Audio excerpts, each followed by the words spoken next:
A French oven sold at Williams-Sonoma can cost nearly twice as much as a similar version found at Costco. The cookware comes from the same foundry, is produced in France, and uses the same cast iron. The only real distinction is where it is purchased, and that cookware is only the beginning.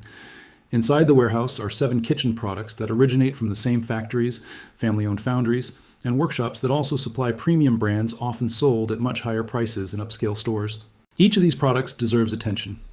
The countdown leads to the item with the largest difference between warehouse pricing and boutique pricing. Along the way, the reason behind the extra $400 charged by specialty retailers will become clear. It was never simply about the cookware itself. Costco operates under a business model that differs from most retailers. A traditional store raises product prices and relies on that margin to cover expenses, staffing, rent, and profit. Costco depends largely on membership fees instead. A $65 annual membership multiplied across tens of millions of households generates much of the company's profit. Under its own pricing policy, markups on most merchandise remain only slightly above acquisition cost. When a long-established manufacturer agrees to move large quantities through Costco, the product often appears on shelves at a price that is much closer to its actual cost, without the additional showroom premium attached. There is a strategy to shopping in the warehouse. Some brands represent authentic manufacturers with long histories, while others are warehouse-exclusive alternatives that only resemble better-known products. The first example comes from an aisle many shoppers barely notice. Glassware. Costco sells Spiegelau crystal wine glasses, commonly packaged 4 per box for about $30. The same set of 4 can cost $50, $60, or even more at wine retailers and specialty kitchen stores. Many shoppers never realize what they are purchasing. Spiegelau belongs to Riedel, and the Riedel family has been producing glassware in Europe since 1756. That represents 11 generations of craftsmanship. The family helped popularize the concept that the shape of a wine glass can influence how wine is experienced. Restaurants recognized around the world continue to use their products every day.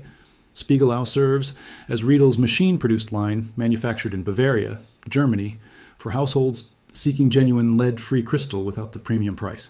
The rim remains thin, just like the expensive alternatives, because it comes from the same production lines. Unlike hand-blown crystal, these glasses can go directly into the dishwasher. There is one limitation. The crystal remains delicate. A hard impact against a faucet can easily break it. Yet, at $30 for 4 glasses, owners tend to use them regularly rather than storing them away behind cabinet doors.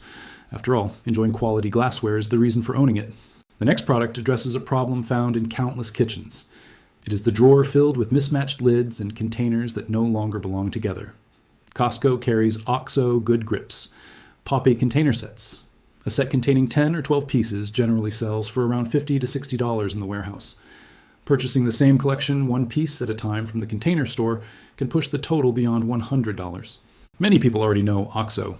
The company's swivel peeler with a thick black handle is especially recognizable. Sam Farber created that tool in 1990 for his wife, who had arthritis. From that single idea grew an entire company focused on designing tools that fit comfortably in the hand. The pop containers apply that same philosophy to food storage. Pressing the button on the lid creates an airtight seal. Pressing it again releases the mechanism and turns the button into a handle. Flour remains fresh for extended periods. Brown sugar stays soft instead of hardening into a solid block. Their square design also makes stacking easier and more efficient. One detail should be noted. OXO is now owned by the publicly traded company Helen of Troy. This is no longer a small workshop operation. However, the original design principles established by Sam Farber remain in place, and Costco still offers the identical containers at roughly half the price charged by many specialty retailers. That difference stays in the buyer's wallet. Next comes bakeware. Careful distinction is necessary here because another well-known Costco recommendation already highlighted the half-sheet pan produced by a Minnesota family company. This product is different. Costco also sells USA Pan bakeware.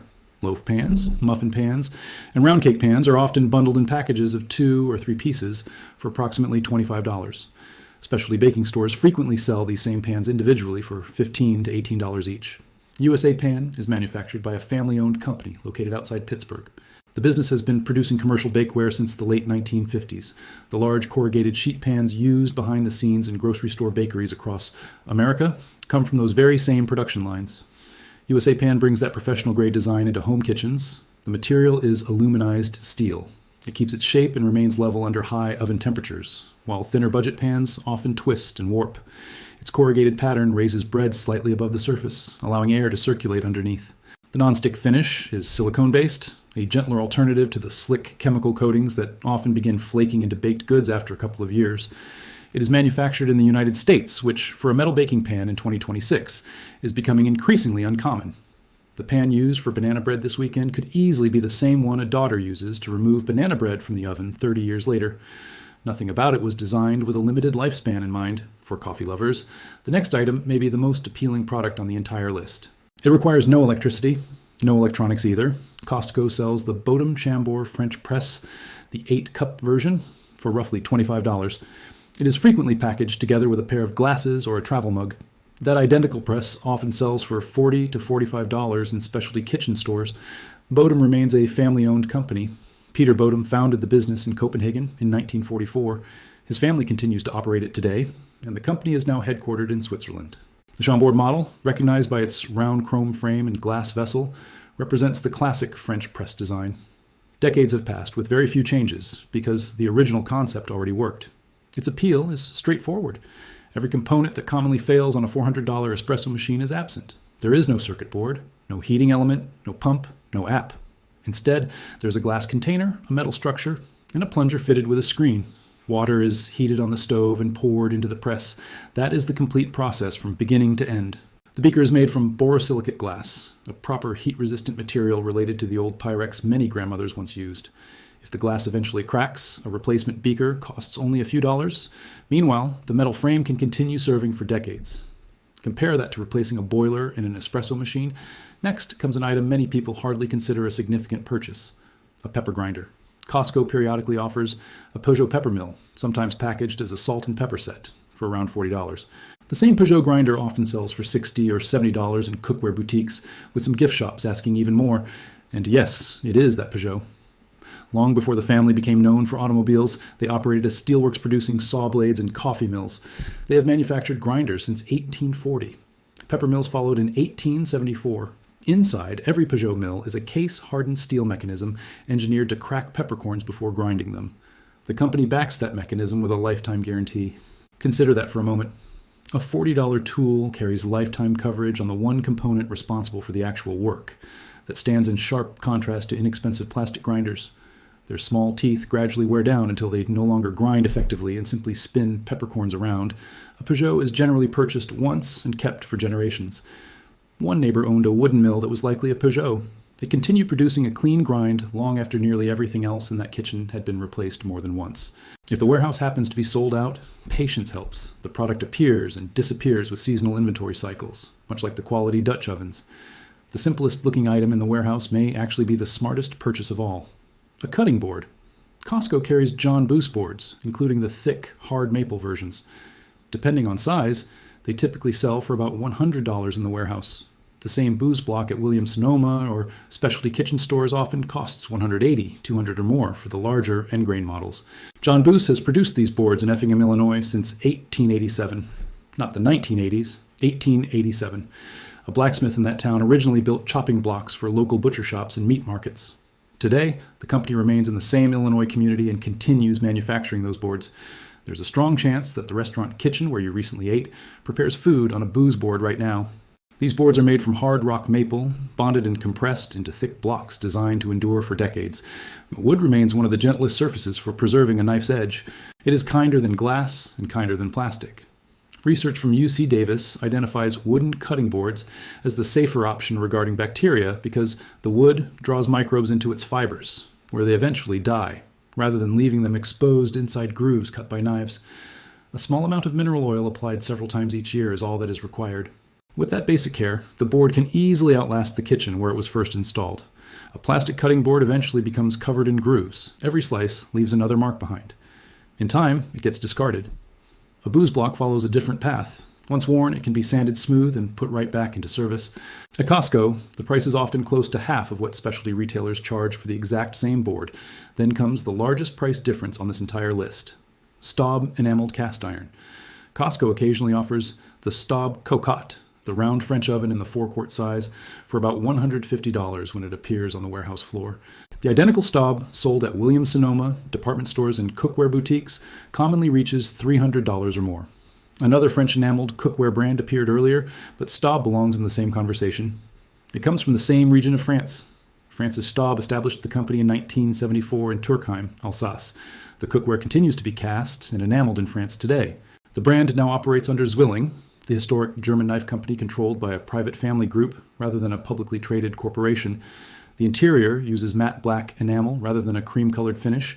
That surface develops browning on roasts more effectively and resists staining over a lifetime of use. Beneath the lid are small raised points.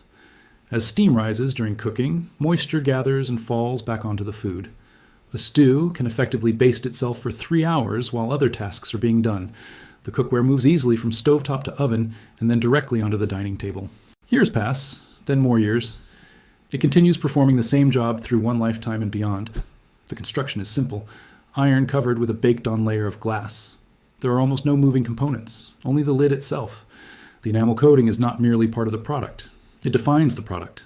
This is the type of cookware that can be passed to a grandchild who has not yet been born. Around $300 at the boutique. Roughly $150 at the warehouse. Same country, same foundry, same cookware. Look closely at what all 7 products share. The Riedel family has produced glass since 1756. Peugeot has manufactured grinders since 1840. John Boos has been pressing maple since 1887. Bodum has been making coffee equipment since the middle of the 20th century. Every name on this list traces back either to a family or to a private ownership structure focused on long-term craftsmanship rather than quarterly financial reports. And every company offers the exact same product, whether it is sold in a boutique or in a warehouse. The item remains unchanged. The French cookware, the Illinois cutting board, the glassware produced in Germany. None of them become different products because they leave through a different doorway. What changes are the surroundings, the premium retail location, the decorative lighting, the commissioned salesperson, the shopping bag with rope handles that eventually ends up in the car. Those costs are included in the boutique price. Many shoppers then associate the higher cost with higher quality. But the product itself has not changed. Add together all 7 warehouse purchases. The Spiegelau glasses at $30, the OXO containers at $55, the USA pan bundle at $25, the Bodum press at $25, the Peugeot mill at $40, the Boos board at $100, the Staub oven at $150. The total comes to a little more than $400 for 7 durable products built to be handed down. Purchase those same 7 items at boutique stores, and the total climbs beyond $800. Identical products, made in the same towns, created by the same manufacturers, purchased through a different entrance. More than $400 separates the two totals. Now, that difference is not inside the cookware, the cutting board, or the crystal glass. It exists in the storefront surrounding them. The glassware was always the same. The board was always the same.